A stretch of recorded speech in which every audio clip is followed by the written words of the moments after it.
ఇప్పుడే country delight యాప్ని download చేసుకోండి. Download the country delight app now.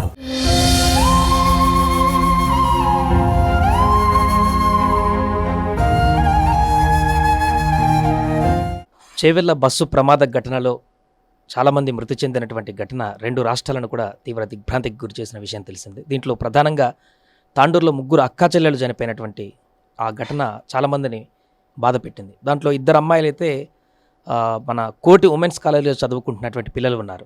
అలాగే ఇంకొక అమ్మాయి చనిపోయినటువంటి ఇంకో అమ్మాయి కూడా ఇదే కాలేజీలో చదువుకుంటున్నారు. అక్కడి నుంచి వచ్చి ఉదయం కాలేజీకి వెళ్ళేటువంటి ఉద్దేశంతో ఆ బస్సు ఎక్కారు. బట్ వారు రాలేకపోయారు. ఆ ప్రమాదంలో విగత జీవులుగా మారిపోయారు. దీనికి సంబంధించి మనం మాట్లాడదాం. మనతో పాటు కోటి ఉమెన్స్ కాలేజ్ ప్రిన్సిపల్ గారు ఉన్నారు క్యాంపస్కి సంబంధించి. వారితో మాట్లాడదాం. ఏ క్లాస్ చదువుతున్నారు ఆ పిల్లలు, ఎలా ఉండేవారు కూడా పూర్తిగా తెలుసుకుందాం. మేడం, ఈ ప్రమాదంలో మీ కాలేజీలో చదువుతున్నటువంటి 3 పిల్లలు చనిపోయినట్టుగా తెలుస్తుంది. సో ఏ క్లాస్ చదువుతున్నారు వాళ్ళు? ఈ వార్త తెలిసిన తర్వాత ఇక్కడ కాలేజీలో ఎలాంటి పరిస్థితులు ఉన్నాయి?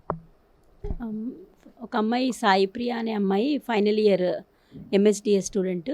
ఇంకొక అమ్మాయి ముస్కాన్ అని, ఆమె final year BSc final year MSDS student. తర్వాత సాయి ప్రియ వాళ్ళ సిస్టర్ నందిని అనే అమ్మాయి బీకామ్ ఆనర్స్ చదువుతుంది, ఫస్ట్ ఇయర్లో చదువుతుంది. ఈ వార్త చెందిన తర్వాత మా పిల్లలందరూ చాలా కలత చెందినారు. ఈ రోజు కూడా వాళ్ళ దుఃఖాన్ని కంట్రోల్ చేయకుండా ఉన్నారు.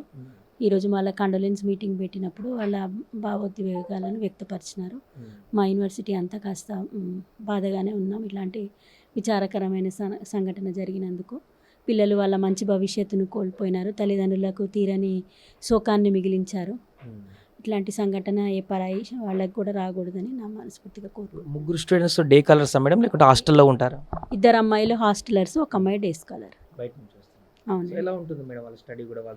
చాలా బాగా చదువుతారండి. చాలా యాక్టివ్గా, మొన్న మా దగ్గర పెట్టిన సర్టిఫికేట్ ప్రోగ్రామ్స్ అవి కూడా చాలా చక్కగా యాక్టివ్గా అటెండ్ అయ్యి, ఫస్ట్ ఇయర్ అయినా కూడా చాలా ఇన్వాల్వ్మెంట్తోని తన ఆశయాలను మిత్రులతో పంచుకొని సిఏకి ప్రిపేర్ అవుతానన్న ఆశయాలు తను వ్యక్తపరిచింది.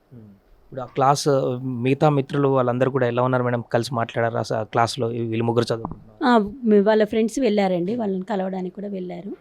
హాస్టల్ పిల్లలు వెళ్ళారు. ఇప్పుడు మీరు క్లాసులకు వెళ్ళారు మేడం, వాళ్ళకి కొంచెం భరోసా వచ్చారు? ఎందుకంటే స్నేహితురాలు కోల్పోయిన బాధ. అవునండి, మేము కండోలెన్స్ మీటింగ్ కూడా పెట్టాము. వాళ్ళకి ధైర్యాన్ని చెప్పారు వీసీ మేడము, మేమందరం స్టాఫ్ అందరం కలిపి పిల్లలందరికీ. సో ఫర్దర్గా ఏమన్నా తీసుకోబోతున్నారా మేడం దీని గురించి ఇనిషియేట్? ఎందుకంటే ఒకటేసారి 3 పిల్లలు ఒకటే కాలేజీకి సంబంధించిన వాళ్ళు చనిపోవడం అంటే చాలా బాధగా అనిపిస్తుంది మీకు కూడా? ఏం లేదండి, పిల్లలకు చాలా జాగ్రత్తగా ఉండవలసిన విషయాలు చెప్తాము.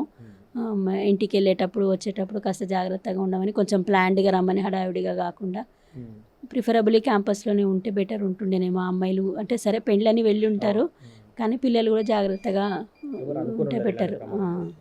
మొత్తం ఎంతమంది ఉంటారు మేడం స్టూడెంట్స్? మా దగ్గర 6,800 మంది పిల్లలు ఉంటారు క్యాంపస్లో. 6,800 స్టూడెంట్స్ మా విశ్వవిద్యాలయంలో ఎన్రోల్ అయి ఉంటారు రకరకాల కోర్సుల్లో. సో ఇప్పుడు ఈ ఘటన తర్వాత అందరూ విద్యార్థులందరూ కూడా కండోలెన్స్ ఇచ్చారా మేడం? అంటే మేము ఈరోజు కండోలెన్స్ విషయంగా సెలవు ప్రకటించాము. సెలవు ప్రకటించాం కాబట్టి క్యాంపస్లో ఉన్న పిల్లలు అటెండ్ అయినారు, హాస్టల్లో ఉన్న పిల్లలు అటెండ్ అయినారు. ఈ ఘటన తర్వాత పేరెంట్స్తో కూడా అమ్మాయి ఫ్రెండ్స్ వచ్చారు. అంటే మేము ఇప్పుడు వాళ్ళ బాధలో ఉంటారు కనుక ఈ మూమెంట్లో మాట్లాడలేదు. కాస్త ఫ్యూచర్ కొంచెం టైం ఇచ్చి మాట్లాడదామని అనుకుంటున్నాం. అది మొత్తానికి 3 స్టూడెంట్స్ ఈ కాలేజ్ యూనివర్సిటీలో చదువుకునేటువంటి పిల్లలు, మంచిగా యాక్టివ్గా ఉండేటువంటి పిల్లలు, మంచిగా చదువుకునేటువంటి పిల్లలు. ఇలాంటి దుర్ఘటనల వాళ్ళు మరణించడం కూడా మాకు చాలా బాధాకరంగా ఉందంటూ కూడా ప్రిన్సిపల్ గారు చెప్తున్నటువంటి పరిస్థితి.